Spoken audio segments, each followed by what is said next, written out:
Hello everyone, it's me Urgita and we're here on my channel Twos and Half, and we will be talking about knitting, of course.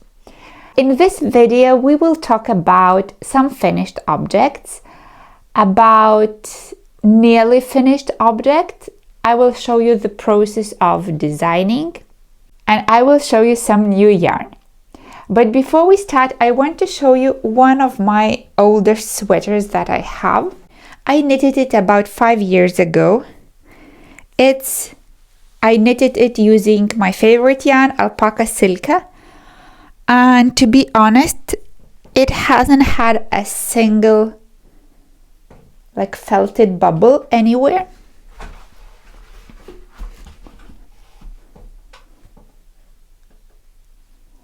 So I designed it myself. What I made is I knitted a long tube using lace pattern. So it's like this, and then I divided for the sleeves, and I kept repeating this on the back, and then I started decreasing it, and from the point where I decreased,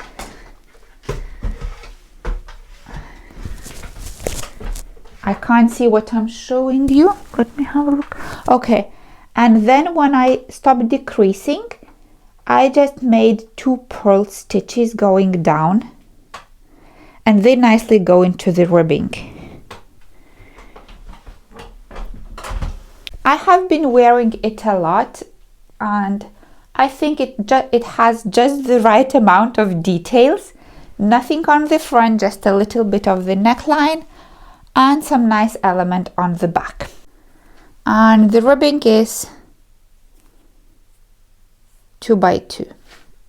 Okay, let's start with the finished objects. I have 2 pairs of socks. I think I showed you one, but it needed ends to be weaved in. It was this one.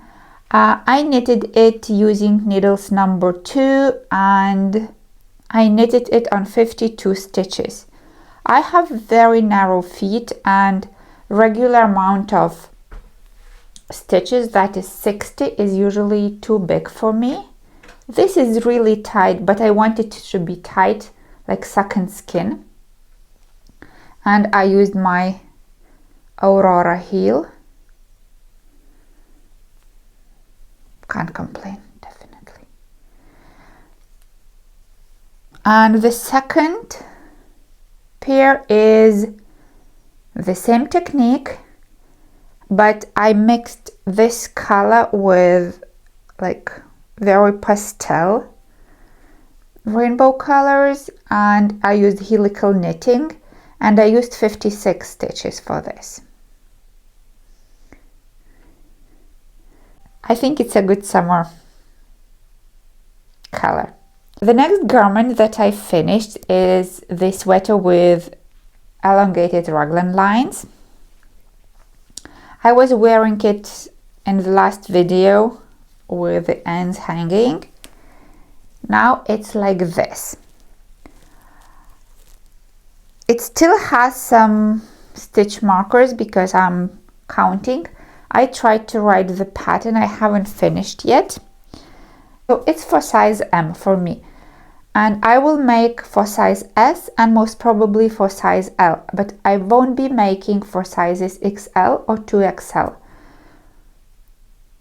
And it's because I think it's not fair to do the way I'm grading for one size bigger and one size smaller. I think that apart from making a garment bigger for bigger sizes, so casting on more stitches or making more increases, you also have to take into consideration the anatomy of the body. So for example, if you take a wider garment and put on, it will not sit nicely because you have to shape it.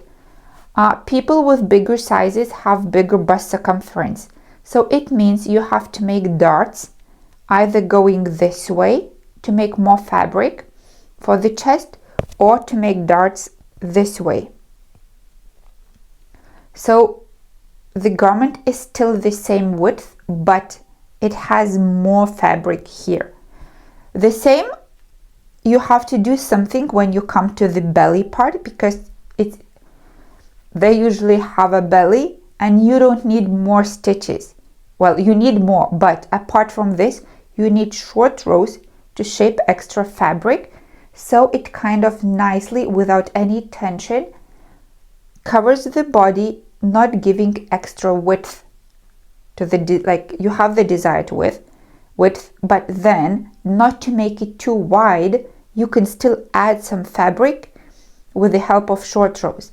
The same comes to the back. People with bigger sizes usually have here like a back protruding, and if you make it knit it straight, it will lift the back of the sweater, because this little, let's call it a hump, will use a lot of fabric and your sweater will go up. So you also need short rows here, short rows here, short rows here, and you have to shape it. It's interesting, yeah. Well, this constructing is really interesting. However, I do not have a model I can try it on. And secondly, it takes lots of time to knit and unravel and to design it properly. Because if you make it wider and put it on, I think it will look like a sack. Well, some knitters do this, maybe many knitters do this, I don't know. But I think there should be another way of knitting for bigger sizes. The same with, for example, sewing. If you take a sewn garment, you will see how many seams it has to add the extra space for some body parts. And that requires lots of time, thinking, calculating, knitting, and many times of re-knitting. Well, I think it would be nice to make for bigger sizes, and if we see that my garments are quite popular, so maybe I'll decide to make full range of sizes and design those with like special adjustments. And now I will try this on to show you how it looks after washing. So here it is, my AURORA sweater. Yes, it has a name. So you can't even see the Raglan line, just a little hint of it. I think it's a very casual, everyday, but still elegant sweater. And now the only thing I have to do is to write the pattern. Can any one of you write patterns? Please do that for me. I just want to knit, I don't want to write patterns.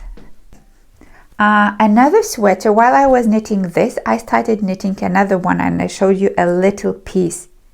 Okay, and now you can see it's nearly done. It has tons of ends and balls attached, but I will put it on and explain you how I want it to look.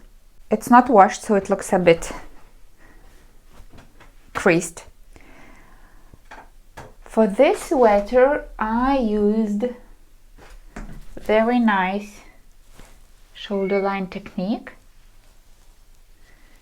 Just very tiny eyelets. It has dropped shoulder, as you can see.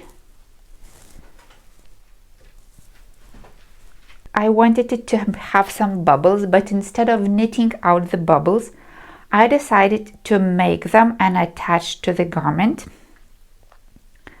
You know those air bubbles in the water? I wanted it to look like this. So I knitted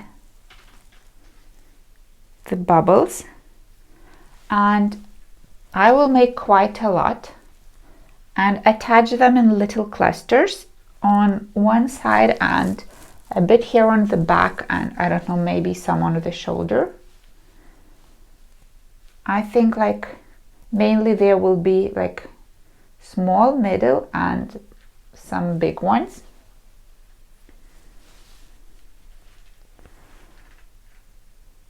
And I think it's a very nice detail, not too much, but I think they look more interesting than the bubbles that you knit. And so these are the final version, but to make it I had to knit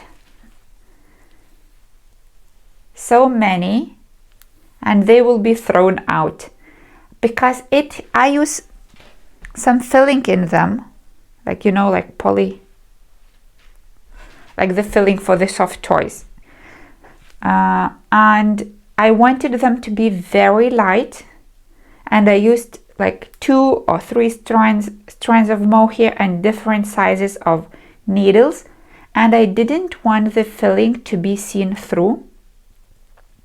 So here I played with the sizes and the number of strands, and I wasn't happy with those, so they will go to the bin.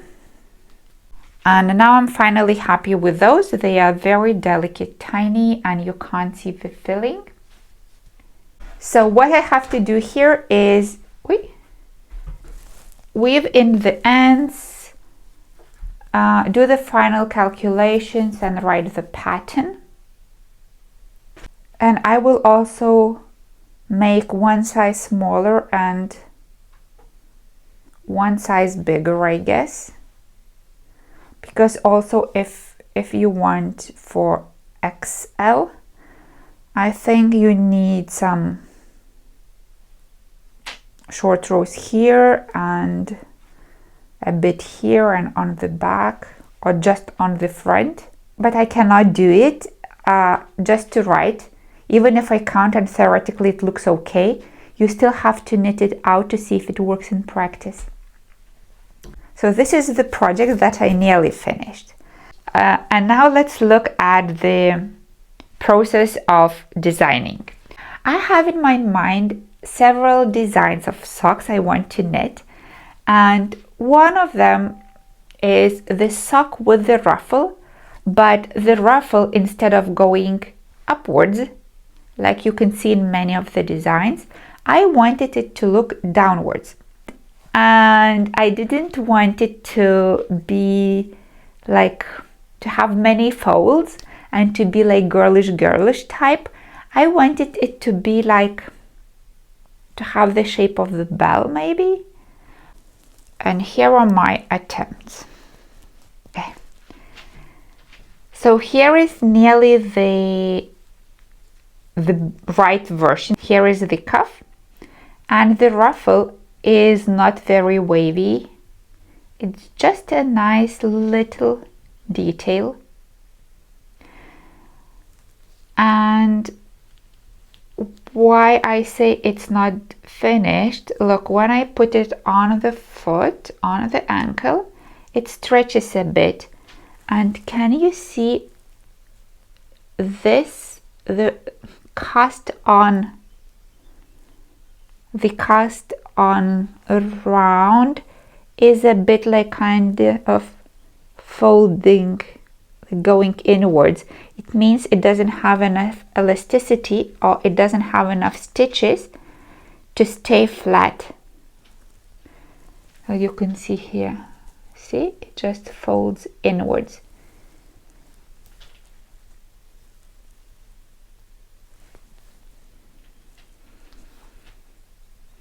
The first version was like this, but I didn't like that this motif, it's not neat.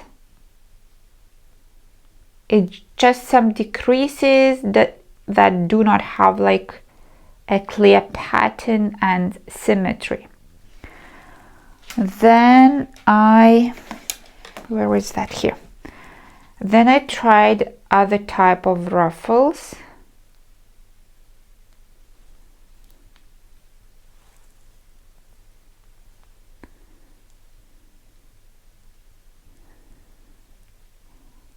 but I said no to them because you can see that you have to knit all the stitches into one, and then you have to cast again the stitches, and you have big gaps here. Can you see? And then you start knitting, and I didn't want those gaps to be seen, so I gave up on this. Well, my idea was that the sock has to have this wavy line and those pointy tips, and it has to have very few stitches in the motif. And I looked through different motifs, and there are really nice ones, but they need 12-14 stitches, and I don't have so many stitches on the sock, so here I have only 56. So then I kind of invented myself and I needed sharp decreases and sharp increases to give this pointy element. And here is another version. I took half a size bigger needles for the beginning, and I think it's too wide, and you can see how wavy it looks. I don't need this waviness. I need only a little bit of more stretchiness.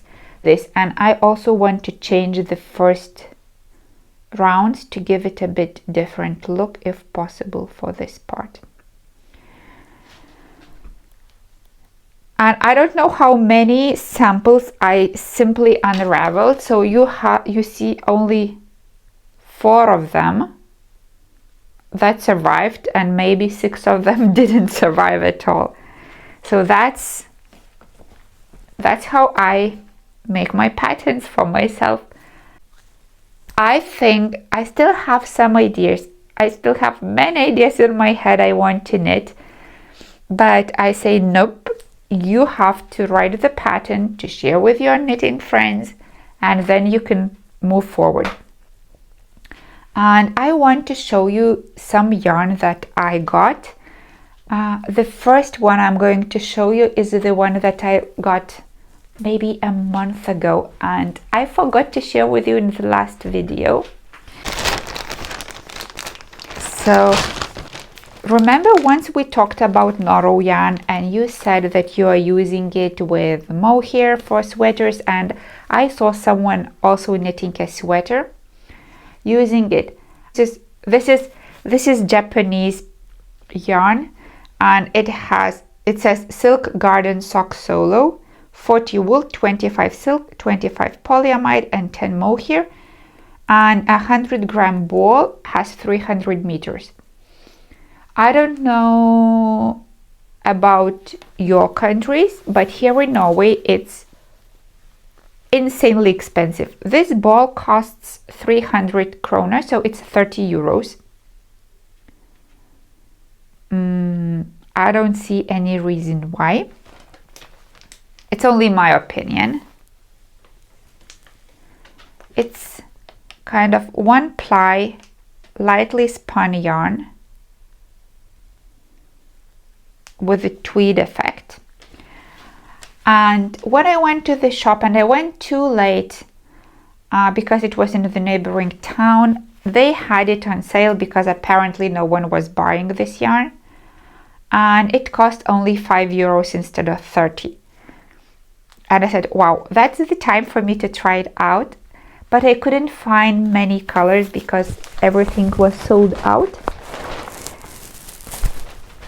So I bought, there was a very nice light blue one that I wanted to buy, but it was sold out. I couldn't.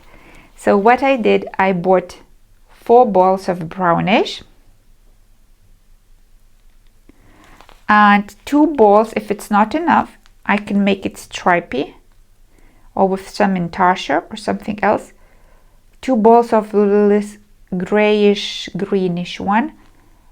On the camera it looks absolutely gray, but it has like little sage shade. So it's color S68 and this is color S51.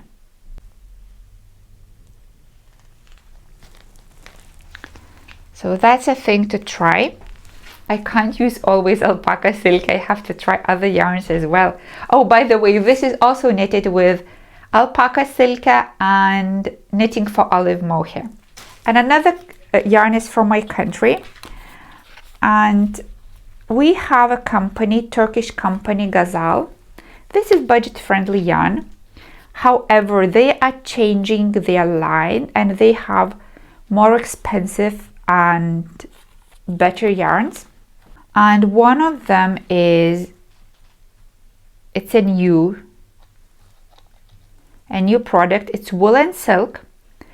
It has, oh, it's here. It has 20 silk and 80 superwash merino wool. It's super thin. This 50 gram skein has 330 meters. It's like lace. For example, alpaca silk has 200 meters and 50 grams, and I find it already thin. And this has in 50 grams 330. It's very soft. Of course, it's not hand dyed, but you can see the shade, different shades playing in this skein, and I loved this effect. Of course, I will use it with a strand of mohair because it's too thin to knit alone. I bought one skein of this like cocoa color, light cocoa. It costs €5.50 a skein. So I bought one for the shawl and 2 skeins of blue for the shawl as well. It's called, so this called is Ginger Snap. This is called Princess Blue.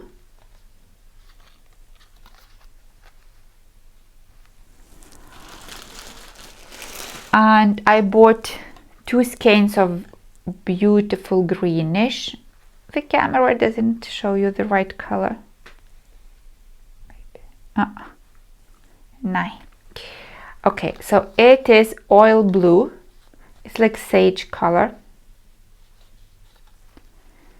So these are for the scarves. And I bought 7 skeins of this. It's pale olive green.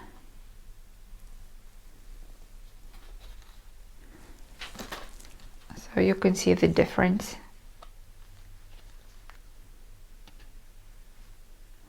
I don't know if I have to alternate skeins and do helical knitting or just knit one skein at a time.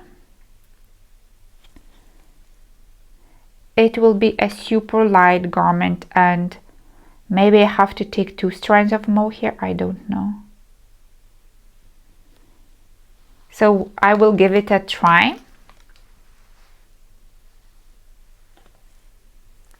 So a bit of new yarn to try.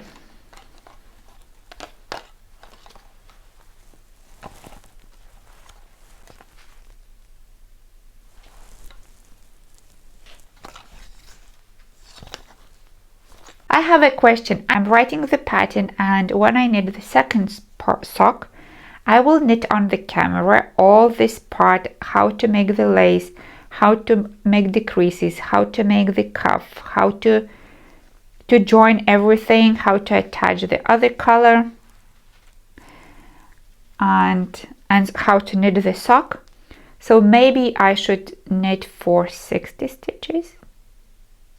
Please tell me how many stitches do you cast on for your sock, and it will give me a starting point. So maybe as an example, I have to use the amount of stitches that most people use and then just offer solutions for other sizes. And I think that is all I had to show you. Now I'm looking at the things on the floor everywhere.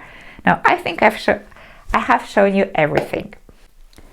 Please write me about the amount of stitches you usually cast on.